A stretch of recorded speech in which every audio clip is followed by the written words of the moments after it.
Alam mo ba, kung ikaw ay isang OFW na nasa distress, may emergency, o nangangailangan ng assistance, maaari kang maging kwalipikado para sa tulong mula sa DMW sa pamamagitan ng Action Fund. Ang Action Fund ay assistance program ng DMW para sa mga OFW na distressed, may crisis, o may emergency. Maaari ito magbigay ng legal assistance, medical assistance, o financial assistance para sa mga OFWs. Depende ito sa iyong sitwasyon. Pero paano nga ba mag-apply para sa Action Fund? Ganito lang yan. Mag-login sa iyong DMW online portal account. Kung wala ka pang account, mag-register ka na. Ihanda ang iyong personal details, contact details, employment, at iba pang kailangan para sa pag-register. Hanapin ang Action Fund Request for Assistance option sa DMW online portal. Sundin ang instructions sa pag-a-apply at kailangan isulat mo ang mga specific na details. Nasa employer ka pa rin ba? Anong nangyari? Abuse? Injury? Withholding of salary? Kailan nagsimula ang problema? Iwasan mo magsulat lang ng kailangan ko ng tulong, period.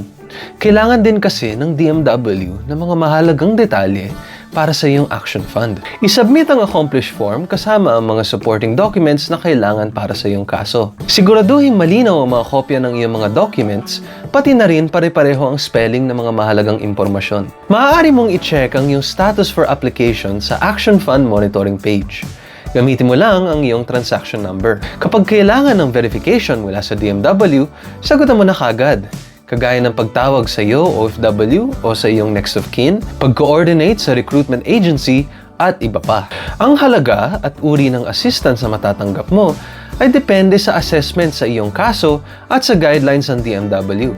Tandaan, hindi ito pare-pareho para sa lahat ng applicants. Pagkatapos ng submission, hintayin ang assessment at mga verification na maaaring kailanganin pa. I-monitor ang iyong application para sa mga update na galing sa DMW. Kaya, manatiling active sa iyong re-register na email address at contact number para sa mga updates. O ngayon, alam mo na, kung kailangan mo ng assistance sa pag-register at pag-submit ng online documents or kailangan mo ng legal assistance o counseling, maaari kang pumunta sa GFM office para sa aming libreng services. We are the Global Filipino Movement, your partner in empowering global Filipinos.